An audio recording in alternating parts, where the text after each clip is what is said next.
I'm Shankleton. I'm currently running for your Ohio Senate District 1 Senate seat. People ask us all the time while we're running for Senate District, and as a father of 4 with one on the way, I'm concerned about the direction Ohio's heading in. As a pastor, I'm concerned that your values as a conservative are not being represented in the District 1 Senate seat. Let me give you some examples. Equality Ohio has identified Ohio as the next battleground state for the marriage issue. My opponent, Senator Cliff Height, as a House of Representative member, voted to grant special rights to the homosexual agenda while discriminating against Christian business owners.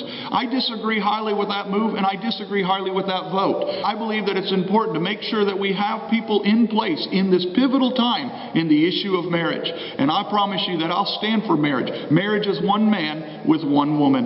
Though Senator Height says that he stands for marriage with one man and one woman, he has voted to give homosexual agenda special rights.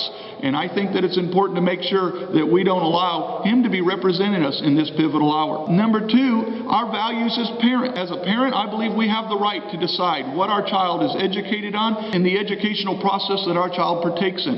I believe that local school districts know best what local children need to be taught and how they need to be taught. Our senator has supported state-run Common Core, which is actually a federally mandated program that came into our state because of government subsidies. Our current Congress in 2010 accepted Race to the Top funds without knowing what they were agreeing to, and in that we adopted Common Core, or as our opponent likes to call it, Ohio Common Core. Because it is called Ohio Common Core doesn't make it grounded in Ohio. It's funded by federal dollars. It's mandated by federal bureaucrats. Recently, a parent who has their child in Salina School District received a letter from the superintendent telling that parent that she no longer has the right to opt her children out of mandated Common Core testing. And actually within that letter, Common Core laws were quoted as the reason for her loss of parental rights. Another issue that's very near to us is the issue of life. We believe that life begins at the moment of conception and it ends at the time of natural death. Our opponent, Cliff Height, says that he supported a piece of legislation called the Heartbeat Bill. Yet recently in an article in the Bryan Times up in Williams County, he said it's bad legislation. He says it's ineffective. He says it doesn't work and that he wouldn't touch it anytime soon. Only a week later, he said to the Van Wert County Patriots in a letter issued from his office, he'd vote for the Heartbeat Bill in a heartbeat. We don't need senators who are going to be on two sides of the same issue. We need senators who are going to stand up for the issues of life. The Heartbeat Bill is good legislation. It's backed by the fact that nearly 20 states have either passed it, have introduced it, or are in the process of introducing it. I stand with Ohio's Heartbeat Bill because I believe Ohio should lead the way in the issues of life. It doesn't matter if you don't have the right to be born. It doesn't matter what your taxes are. What matters is that the fundamental rights that are guaranteed to us in our Bill of Rights as a nation are held up and enforced in the state of Ohio. I'm concerned about our economy.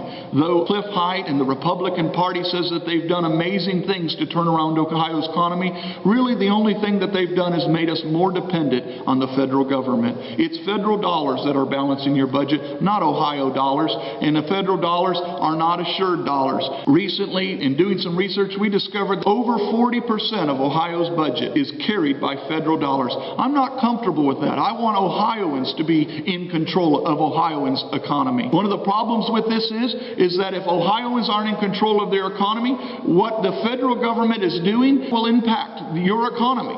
And I don't think that that's right. I think that we need to make sure that we're adopting good policy for the state of Ohio, not good policy for the federal government. As we look at it, our opponent is wrong on marriage, he's wrong on life, and he's wrong on family.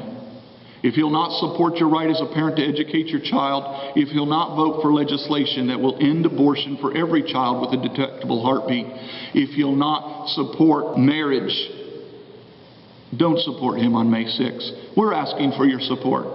On May 6th, vote Shankleton for conservative values. We thank you so much. And I'm Shankleton, and I approve this message.